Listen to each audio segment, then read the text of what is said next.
आपल्या सगळ्यांच्या समोर ही माहिती द्यायची होती की पक्षाची युवकांची जी पिढी असते, युवकांची आमची जी सेना आहे, तर तिचे पदाधिकारी किंवा एक कोर टीम म्हणून आपण अनाउन्समेंट करणार होतो. आणि ती अनाउन्समेंट याच्यापेक्षा आणखीन एक त्याचा वेगळा पार्ट असा होता की हे सर्व अगोदर आदित्य ठाकरे यांच्याबरोबर काम करत होते आणि आदित्य ठाकरे यांच्याबरोबर महाराष्ट्राच्या वेगवेगळ्या विभागात काम करणारे हे सर्व त्यांच्याकडनं सोडून शिंदे साहेबांना त्यांनी आपला शिंदे साहेबांबरोबर काम करायचं आहे हे त्यांनी अगोदर कळवलं आणि त्याप्रमाणे त्यांना त्यांच्या ज्या ठिकाणी ते पहिल्यांदा काम करत होते, ज्या विभागाला त्यांच्याकडचे इतर पदाधिकारी काम करतायत, तर ते विभाग त्यांना देण्याचं एक प्राधान्य आम्ही देणार आहोत. आणि ती टीम जी आहे त्याची आज युवा सेना कार्यकारिणी सदस्य ही आम्ही ही केली आहे. आज अनाउन्समेंट त्याला करण्यासारखी आहे. उत्तर महाराष्ट्रातनं अविष्कार भुसे आहेत, मराठवाडा अभिमन्यू खोतकर आहेत, अविनाश खापे आहेत, कोकणमधनं रायगड, रत्नागिरी आणि सिंधुदुर्गसाठी विकास गोगावले, रुपेश पाटील आणि राम राणे आहेत. पश्चिम महाराष्ट्रासाठी किरण साली आणि सचिन बंगर काम करणार आहेत. कल्याण भिवंडीसाठी दीपेश म्हात्रे आणि प्रभुदास नाईक काम करणार आहेत. ठाणे, नवी मुंबई व पालघरची जबाबदारी नितीन लांडगे, विराज मामुणकर, मानित चौगुले, राहुल लोंढे आहेत. मुंबईसाठी समाधान सरवणकर, राज कुलकर्णी, राज सुर्वे, प्रयाग लांडे आणि विदर्भसाठी ऋषी जाधव आणि विठ्ठल सरप पाटील हे यामध्ये युवा सेनेची आताची ही कार्यकारिणी त्यांच्यावर त्या विभागाची जबाबदारी आमच्या पक्षाचे प्रमुख नेते, मुख्य नेते शिंदेसाहेब यांनी त्यांच्यावर जबाबदारी दिली आहे. आणि मला खात्री आहे ही सर्व मंडळी या क्षेत्रामध्ये युवा सेनेसाठी अगोदर काम करत आलेली आहेत.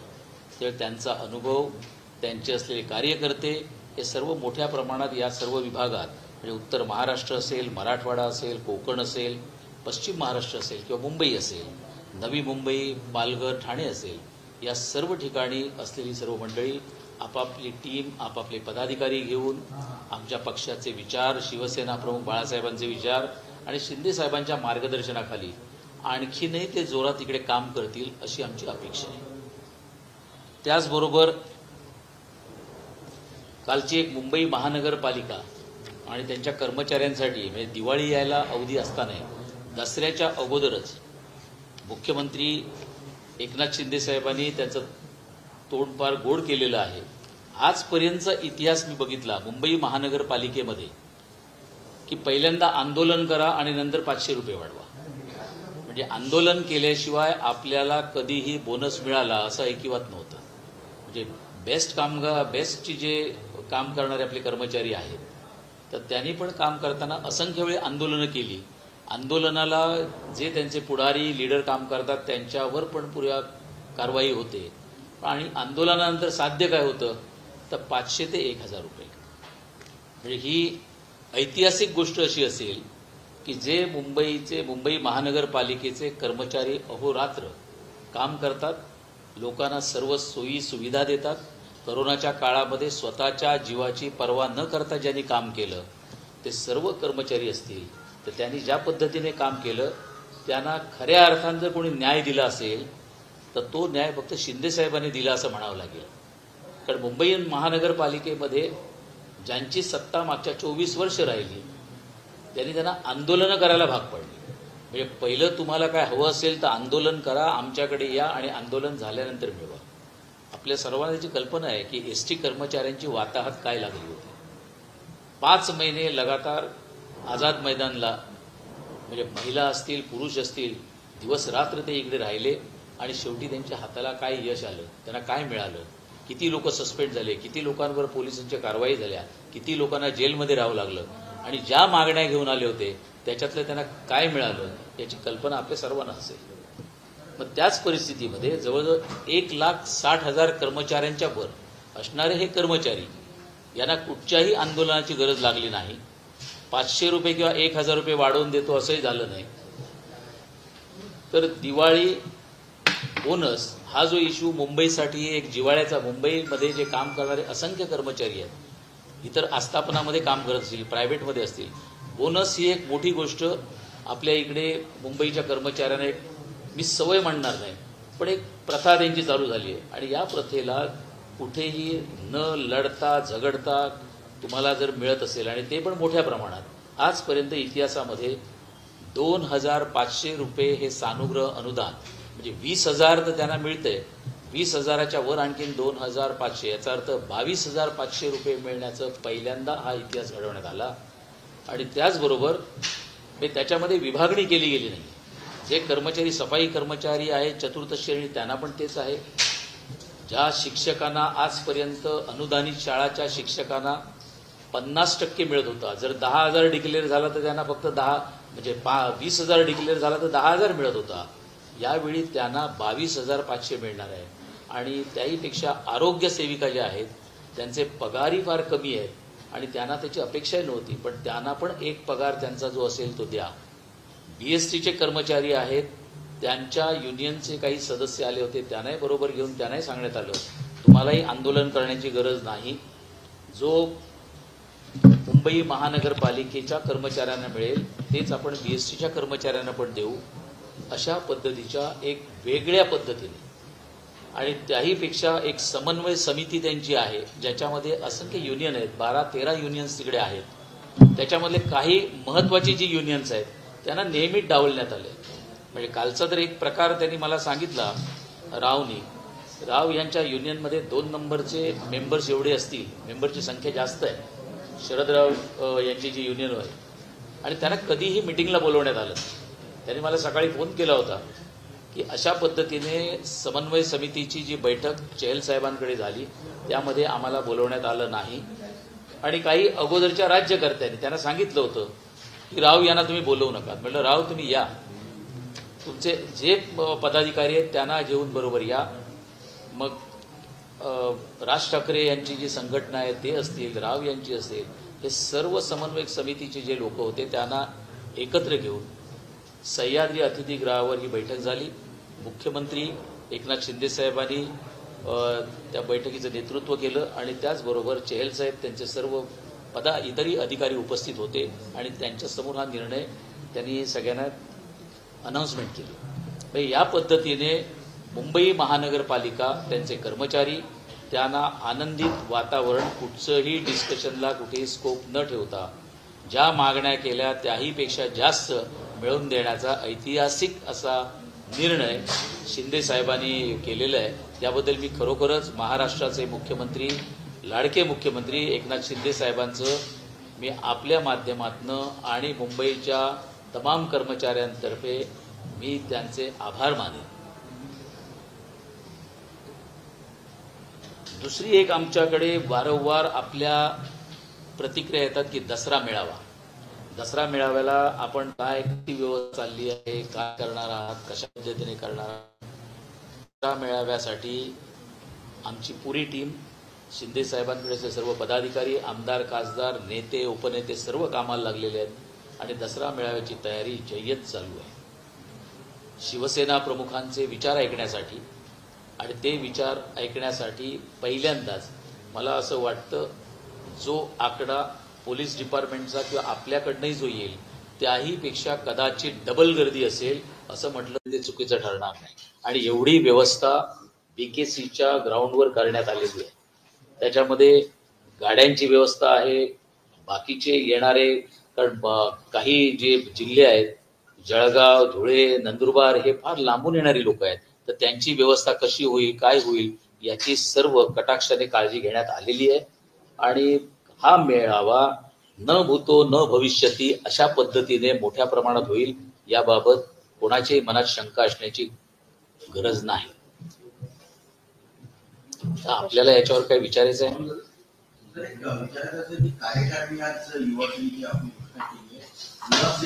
प्रमुख म्हणून कोणाची नियुक्ती करण्यात आली आहे आणि करणार असाल तर कधी त्याची घोषणा होणार?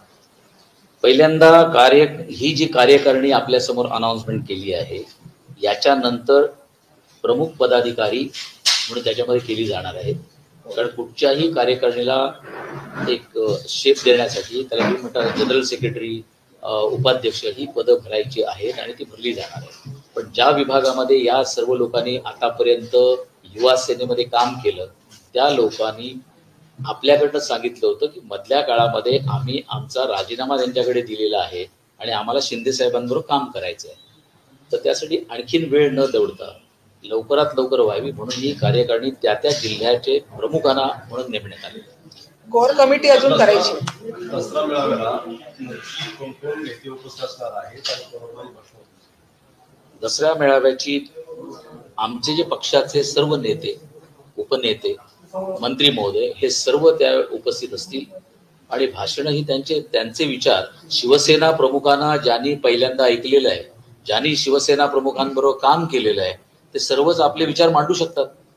त्यासाठी भाषण हे न करता मी असं म्हणेन की त्यांचे अगोदरचे अनुभव ते लोकांसमोर मांडू शकतात की आपण काय काम केलंय, शिवसेना प्रमुख मला कसे वागवत होते, मी काय काम केलेलं आहे. त्याची कुठची ही राहणार नाही. आमचे जे असतील ते सर्वच त्याच्यात बोलतील. जी इतर नाव होती की राज ठाकरे असतील, नारायण राणे असतील, हे सुद्धा येणार आहे. अशी बाहेरची लोक इतर पक्षाची सुद्धा असणार. हे मी आता आपल्याकडनं ऐकतोय ना. चर्चेमध्ये आहेत, मीडियामध्ये, माध्यमामध्ये चर्चेला असतील, पण त्याबाबतचा अजूनही कुठचा असा निर्णय असं झालेला नाही. पक्षप्रवेश पुष्कळ लोकांना घ्यायचा आहे, पण त्याबाबत साशंकता अशी आहे की एवढं मोठी जर गर्दी असेल, मोठ्या प्रमाणात असेल, तर पोलिसांना त्यांची यंत्रणा राबवताना किती लोक तुम्ही स्टेजवर आणणार आणि किती लोकांनी पक्षप्रवेश देणार त्याबाबत अजूनही निर्णय झालेला नाही. सर, तुम्ही आता ज्या पद्धतीने युवा सेनेची कार्यकारिणी जाहीर केलेली आहे, तर तुम्ही स्वतः बोलताना मुख्य नेता म्हणून एकदा एकनाथ शिंदेचा उल्लेख केला आणि एकदा पक्षप्रमुख म्हणून केलेला आहे. तर एकनाथ शिंदेचं म्हणजे पक्ष काय आहे, काय म्हणून संबोधलं जातंय? मुख्य नेता म्हणून आम्ही संबोधतो. पण मग अब्दुल सत्तार यांनी तर एका वाहिनीला जेव्हा मुलाखत दिली तेव्हा त्यांनी असं म्हटलं की ते पक्षप्रमुख म्हणून त्यांची आम्ही निवड केलेली आहे. मग पक्षप्रमुख किंवा पक्षाचे मुख्य नेते याच्यामध्ये काय फरक असू शकतो? शिवसेनेच्या घटनेमध्ये शिवसेनेचा प्रमुख हा पक्षप्रमुख असं म्हटलेलं आहे म्हणून मी विचारते. त्यामध्ये पक्षप्रमुख नसून पक्षाचे मुख्य नेते म्हणून आम्ही त्यांना घेतलेलं आहे. ओके, म्हणजे पक्षप्रमुख न म्हणता मुख्य नेता असंच म्हणायचं. मुख्य नेते. सर, आणखी एक खरं तर एक ट्विट आलेलं आहे.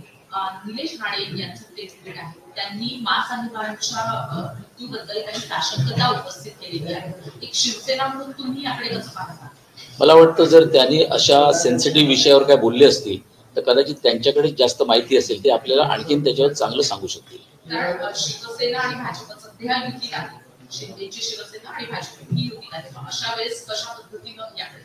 नक्कीच त्याच्यावर जर त्यांनी तसं कुठचं वक्तव्य केलेलं असेल आणि त्यांच्याकडे आणखीन काही एक्स्ट्रा माहिती असेल तर ते माझ्यापेक्षा तेच सांगू शकतील.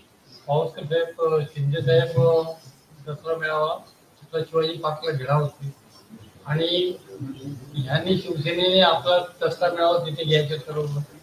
पुढे काय झालं याच्याविषयी?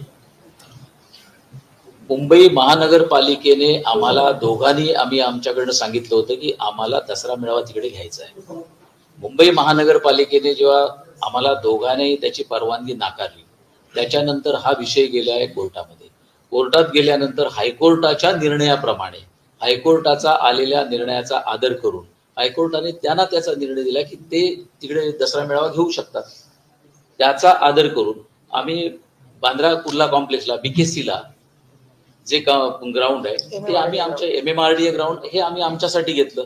आणि दुसरी गोष्ट एकही होते की येणाऱ्याची संख्या सगळे जरी म्हणत असतील तरी आजही शिवसेना प्रमुख बाळासाहेब ठाकरे जेव्हा दसरा मेळावा घेत होते तर सर्व लोक खाली बसत होते आणि खाली बसल्यानंतर संख्या जास्त राहते. आज तिला खुर्च्या लागल्या आपण चौकशी करू शकता की जर शिवाजी पार्कला आपण किती खुर्च्या लागल्या किती होऊ शकतात, त्या खुर्च्या किती असू शकतील अगदी संपूर्ण जरी म्हणलं तरी. आणि आज जी आम्ही व्यवस्था करतोय ती व्यवस्था कितीतरी 3 पटी मोठी आहे. पण एवढं झालं असतं ते मला ग्राउंड पुरलं नसतं.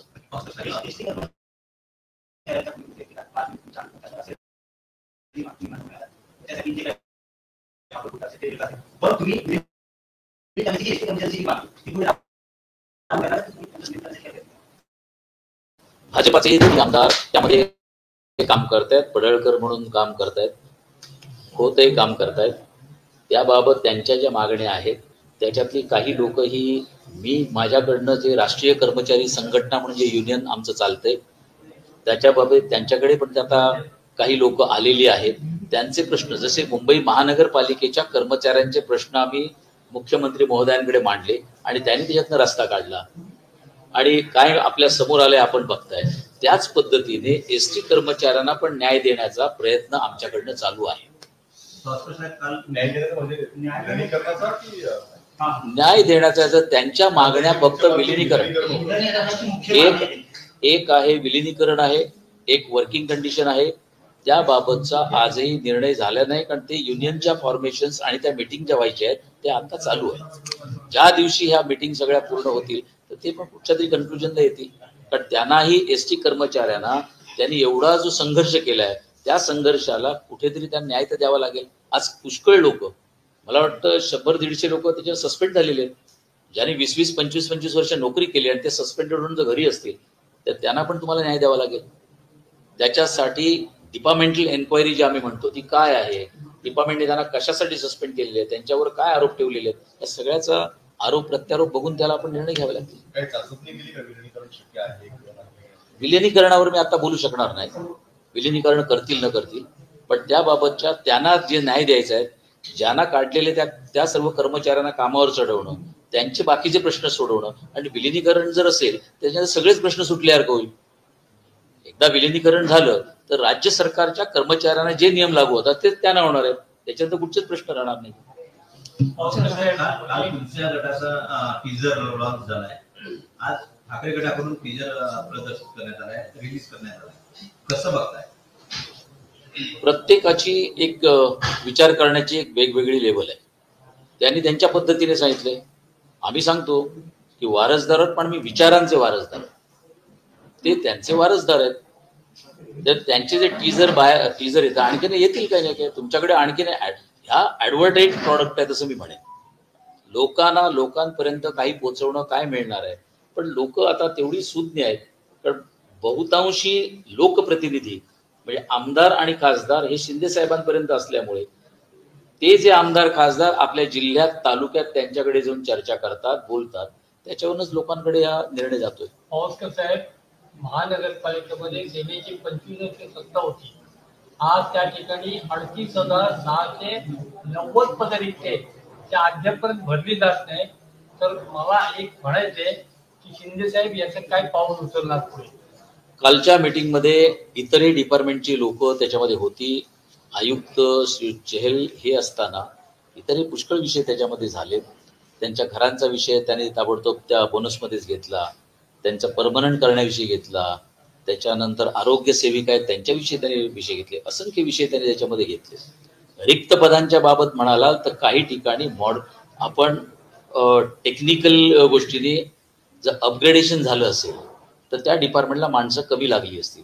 पण त्याविषयीचं जे आहे ते यानंतर आता मीटिंग चालू झालं. पण ही कृती समिती जी अगोदर होती ती सर्व युनियनना एकत्रित घेऊन त्यांच्याविषयी चर्चा करणं हा जो कॉन्सेप्ट होता हा पहिल्यांदा आता शिंदे साहेबांच्या मार्गदर्शनाखाली झालाय. आता ही सुरुवात झाली आहे तर नक्की काहीतरी मार्ग निघेल. अब्दुल सत्तारांनी म्हटलंय की स्थानिक स्वराज्य संस्थांच्या निवडणुकीत माझ्या मतदारसंघात तरी भाजपसोबत युती नको आहे, मैत्रीपूर्ण लढत तरी पाहिजे. काय राज्यभरामध्ये असं सूत्र असणार आहे? मला वाटतं तो त्यांचा स्वतःविषयी त्यांनी एक स्वतःचं मत एक व्यक्त केलं असेल. पण पक्ष म्हणून सरकार म्हणून भाजप आणि शिवसेना शिंदे हा एकत्रित आम्ही काम करतो. मला वाटत नाही त्याच्यावरचा निर्णय एक जर दोन्ही पक्षांना मिळून एकत्रित जर निर्णय घेण्याचा असेल ते पक्षाचे नेते दोन्हीकडचे प्रमुख नेते त्याच्यावर निर्णय घेतील.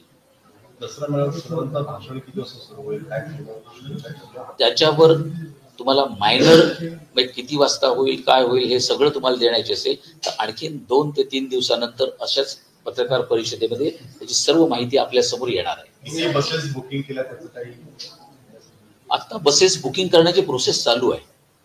आता विचाराल तर असंख्य बसेस पूर्ण झाल्यात. फक्त एकच आहे बसेस येणाऱ्यांची आणि बसेस बुकिंग ही मागणी भरपूर आहे.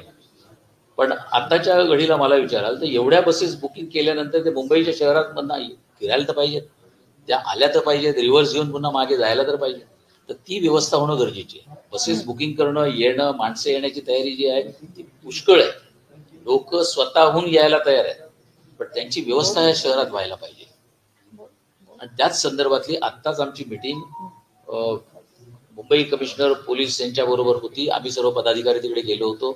टेक्निकल गोष्टी त्यांनी पुष्कळशा आमच्या समोर मांडल्या, जेणेकरून ते इकडे लोक, बाहेरगावची जी लोक येणार, कारण इकडे राहणारे जे आहेत त्यांचाही सणाचा दिवस आहे, तर यांनाही त्रास होऊ नये याची आपल्याला काळजी घ्यावी लागणार आहे.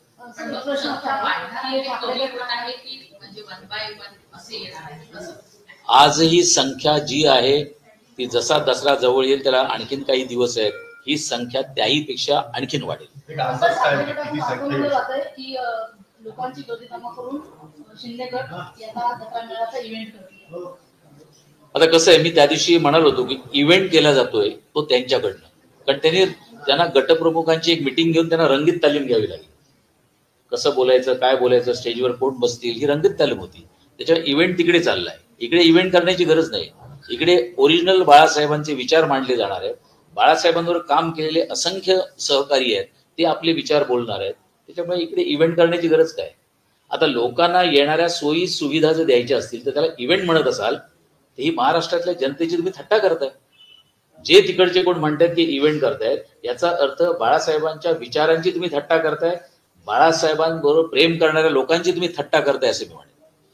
तुम्ही एक कसा मान दिलाय तुमच्या एक विचार म्हटलं एक नेता एक पक्ष आणि एक विचार एक लोक, पण एक निष्ठा हा जो शब्द आहे तो वगळला आणि त्याच्यावरून शिवसेनेने पुन्हा एकदा एकनिष्ठा जी आहे, जर एकनिष्ठा नसती तर सरकार स्थापन झालं असतं का. कुठचाही पक्ष राजकारणात आल्यानंतर त्याची एकनिष्ठा अशी असते की आम्हाला अजून सरकारमध्ये बसायचंय. उद्या मुंबई महानगरपालिकेचा महापौर कोण बसणार म्हणजे काय आहे, एकनिष्ठ आहे.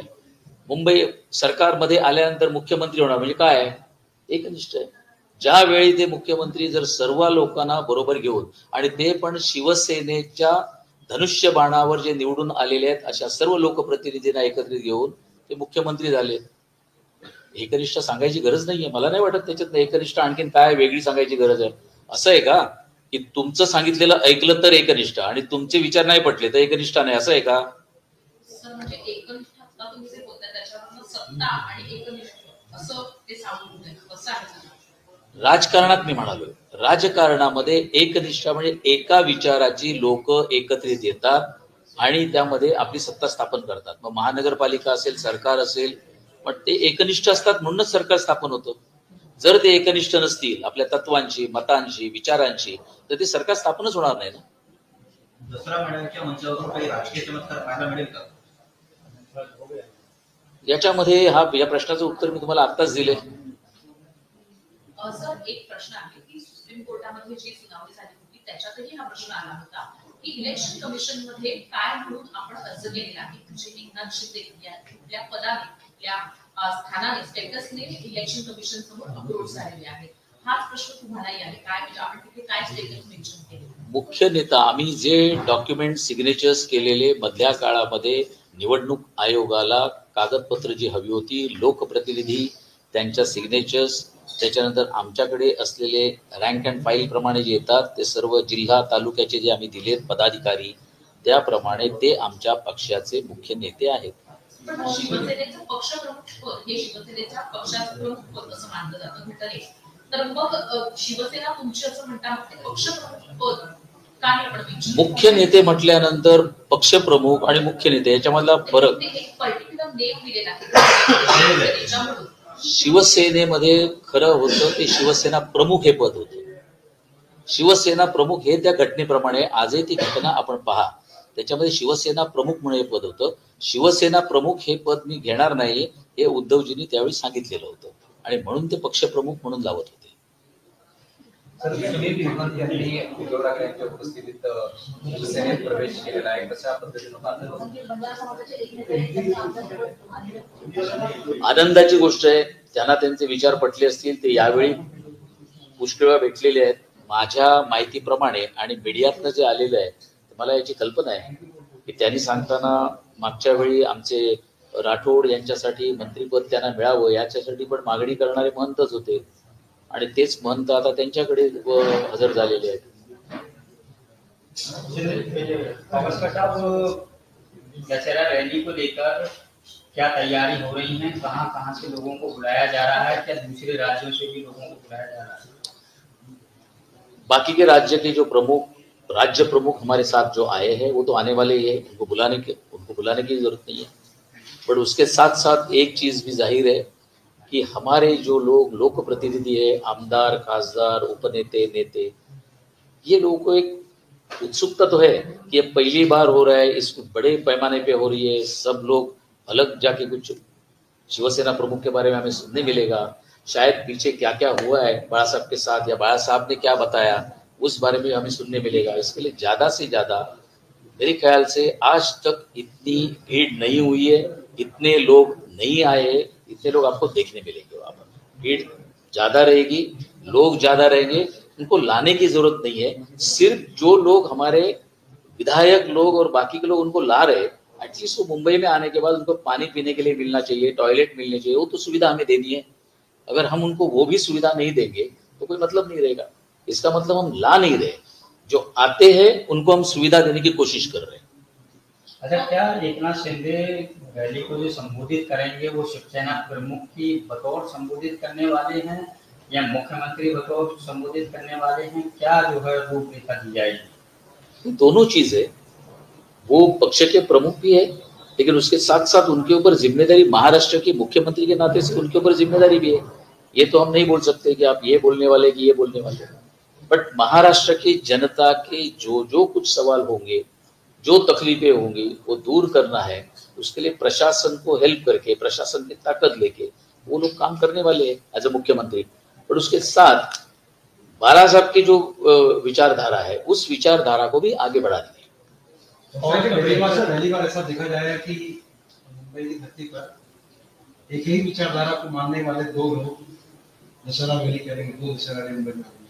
और भीड़ जुटाने की बात आप भी कर रहे हैं, जुटाने की बात उन्होंने कर रहे हैं।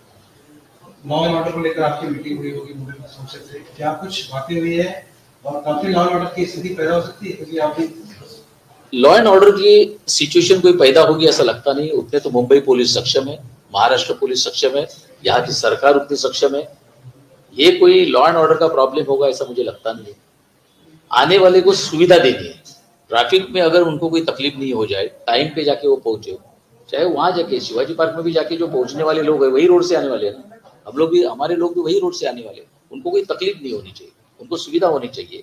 दोनों चीजें सरकार करके भी है और शिवसैनिक अच्छी ढंग से आके यहाँ की रैली पूरी करके वो वापस जाने चाहिए, उनको कोई तकलीफ नहीं होनी चाहिए, उसकी भी कोशिश कर रही है। कौन सबसे ज्यादा जुटाएगा ये भी देखा जाएगा।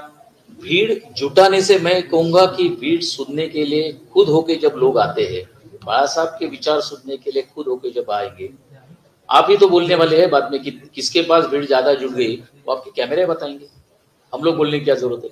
सर आरोप लग रहे हैं सर, एक क्लैरिफिकेशन है। आपने अभी कहा कि ये जो रैली संबोधित करेंगे शिंदे साहब, वो संबोधित करेंगे एज पक्ष प्रमुख और मुख्यमंत्री, और आज केसरकर जी ने कहा कि अभी तक उस पर डिसीजन नहीं हुआ है। कल सत्तार जी ने कहा कि इस पर डिसीजन हो चुका है कि वो पक्ष प्रमुख है। इस पर कोई क्लैरिटी नहीं है सर, थोड़ा सा क्लियर कर देंगे? नहीं, उसको क्या क्लैरिटी, आपको क्या अलग चाहिए उसमें? शिवसेना प्रमुख बतौर जो है पक्ष प्रमुख, वो पक्ष के मुख्य नेता है, वो पक्ष प्रमुख है। हमारे पक्ष के मुख्य नेता वही है। डिसीजन फाइनल अगर कुछ भी हमारे पक्ष के बारे में लेना है तो लेने का अधिकार सिर्फ और सिर्फ शिंदे साहब का है। रही बात, वो अगर पक्ष प्रमुख के नाते से उस रैली को संबोधित करेंगे, उसके साथ साथ उनके ऊपर जिम्मेदारी एक महाराष्ट्र के मुख्यमंत्री करके भी है।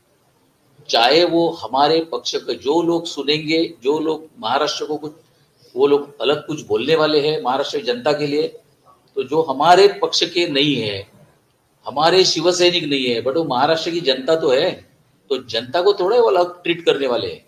महाराष्ट्र की जनता के लिए भी एक ही मैसेज चला जाएगा। जैसा आपने कहा था कि ये रैली ऐसी होगी कि अभी तक हुई नहीं है, ऐसी रैली होगी, कुछ टारगेट दिया गया है कि 2 लाख लोगों को इकट्ठा किया जाएगा, ऐसा कुछ? ऐसी कोई टारगेट नहीं है, बट इससे पहले भी जितनी रैलियां मैंने देखी है शिवसेना प्रमुख की जो हुई है, उसकी जो रिकॉर्ड ब्रेक होते आए उससे भी ज्यादा रहेगी, ये मैंने कहा है। और उसके तहत धनुष्यबाण चिन्ह नेमका समय अच्छा, जिस तरह से कल रश्मि ठाकरे जो है खुद शिंदे साहब के गढ़ में पहुंची और वहां पर आशीर्वाद लिया उन्होंने, तो ये कहीं ना कहीं एक दबाव बनाने की कोशिश है या टारगेट करने की कोशिश लग रही है आपको? शिंदे साहब का गढ़ ऐसा आपको किसने बोला? थाना तो सबका है। थाना के देवी, अगर वहां देवी के लिए सब लोग जाते हैं और वहां जाने के बाद अगर वो कोई दबाव ये नहीं है, किसी को अगर नमस्कार करने जाना है देवी के पास या कोई मंदिर में जाना है तो कोई गलत नहीं है। इस बात में कितनी सच्चाई है? एनसीपी आरोप लगा रही है कि बीजेपी आप लोग के कुछ चुनाव क्षेत्रों पर अपनी नजर बनाए हुए है, और ये भी खबर आई प्रताप सरनाइक और शिंदे साहब में कुछ बात को लेके अनबन भी हुई है। आप की सीट हो, थाने की सीट हो, ये आप लोग ऐसा शुरुआत मत कीजिए उसको देने के लिए। अभी तक हमारे पास इस बारे में कोई भी आया नहीं है, बताया नहीं है, और ऐसी कोई अनबन नहीं है, अनबन हो ही नहीं सकती है। मैंने जब बोल दिया कि देखो अगर 1,60,000 एम्प्लॉइज खाली बीएमसी के है, इससे पहले झगड़े करते थे, आंदोलन करते, बोनस मिलता था। इस बार कुछ नहीं किया और उन्होंने इनको दे दिया। वैसे विधायक और बाकी के लोगों को भी सब कुछ मिलने वाले, तो क्यों इतनी अनबन रहेगी? सर, विधायक और सांसदों को कुछ जिम्मेदारी दी है कि लोगों को लाना चाहिए, किस तौर पे लाना चाहिए, कितने बुक करने चाहिए व्हीकल्स वगैरह? मेरे ख्याल से ऐसा है कि जब अगर विधायक मैं भी रहा हूँ, विधायक हो या बाकी जो पोस्ट पे जो लोग रहते, वो हमारी एक जिम्मेदारी होती है। पक्ष की अगर इतनी बड़ी रैली हो रही है तो मेरी खुद की जिम्मेदारी है, उसके लिए किसी के ऊपर जिम्मेदारी देने की जरूरत नहीं है। पक्ष प्रमुख कभी बोलते नहीं कि इतने लाओ और उतना लाओ, वो मेरी जिम्मेदारी है। कल अगर मेरा पक्ष का कोई रैली हो रही है तो मैं इतने लोग मेरे सहयोगी के साथ में पहुंचने वाला हूँ, या लोग हमारे जो होते हैं वो भी पदाधिकारी या शिवसैनिक होते हैं, वो भी अपनी इच्छा बोलते हैं कि सर आप तो जाने वाले मुंबई, मुझे भी लेके जाइए, तो आप लेके जाए, आप खाली बस नहीं, आप बसेस कीजिए, हम लोग तो ज्यादा आने वाले। उनको भी ये नहीं कर सकते, मना नहीं कर सकते, उनको भी लेके जाना है, वो जिम्मेदारी वो लोक प्रतिनिधि की है। दोनों गुटों के द्वारा पोस्टर कहे या फिर टीजर कहे लॉन्च किया है, आरोप और प्रत्यारोप दोनों लगा रहे एक दूसरे। जैसे आपका पोस्टर कहा जा रहा है कि हम विचारों के वारिसदार हैं, वहां से कहा जा रहा है कुछ, तो सर उस पर क्या करें? मैंने अभी बोल दिया उसके ऊपर, हिंदी में नहीं। इस बारे में ये दोनों को आप जो बोलते हैं उनको एडवर्टाइज क्या करनी है, हमें क्या देना है, हमें जो वहां पर देना है वही हम बोल रहे हैं। शिवसेना प्रमुख के जो विचार है वो विचार हमें उनके सामने रखने हैं, जो इतने सालों से उन्होंने रखे नहीं है, जो रखना चाहते थे वो नहीं हुआ है। ये अब लोग बार बार बोल रहे हैं कि शिवसेना प्रमुख बाला साहब के विचार है वो हम आपके सामने रखना चाहते हैं। और उसके तहत आपने कहा कि बाला साहब ठाकरे इनके विचार जो है वो लोगों के सामने, जो अभी तक आए नहीं है, वो लोगों के सामने लाने की कोशिश आपकी ओर से की जाएगी। क्या अभी तक पिछले 55 सालों में बाला साहब ठाकरे के ऐसे कुछ विचार थे जो लोगों तक अभी तक आए नहीं है, उद्धव जी ने वो प्रेजेंट नहीं किए हैं, जो अब एकनाथ शिंदे उस बारे में वादे कर सकते हैं? बाला साहब जाने के बाद उनकी जो विचारधारा थी उससे ये अलग जा रहे थे। मुद्दा वही था कि ये लोग अलग जा रहे थे। इस बार हमें बताना है कि बाला साहब की विचारधारा जो है वही लेके हमें आगे चलनी है। बाला साहब का नाम जब उद्धव जी सीएम हो गए तो उसके बाद हिंदू हृदय सम्राट बाला साहेब ठाकरे, ये हिंदू हृदय सम्राट निकाला गया और वंदनीय कहा गया। क्यों गया, कहा गया हिंदू हृदय सम्राट बाळासाहेब ठाकरे? मला असं वाटतं, मी तुम्हाला आता उत्तर दिले, काही उत्तर मी शीतलताईंना सांगेन, तुम्ही त्याची उत्तर द्या। बोला। माननीय अशोक चव्हाणजी, आता एमएलसीचं इलेक्शन झालं तेव्हा त्यांनी काय केलं हे आपण सर्वांनी बघितलं। ते आतमध्ये होते, बाहेर होते, दरवाजाच्या आत होते, आणि ते किती सगळ्यांसाठी आदर्श आहेत हे आपल्याला माहिती आहे। त्याच्यामुळे ते काय बोलतायत, कारण जर असं कोणी गेलं असेल तर एक लक्षात घ्या की तेव्हा माननीय पक्षप्रमुख जे उद्धवजी होते त्यांच्या सांगण्याशिवाय तेव्हा असं कोणी जाऊ शकत नव्हतं। तर मला असं वाटतं तेव्हा कळवूनच गेले असेल किंवा सांगितलं असेल म्हणून गेले असेल, जर ते म्हणतात गेले आहेत असं जर असेल तर। पण मला असं वाटतं की माननीय अशोकजी चव्हाण हे आता कुठेतरी आपलं अस्तित्व दाखवण्याचा प्रयत्न करतात असं मला वाटतं, आणि त्यांचं वागणं हे फारच आदर्श आहे।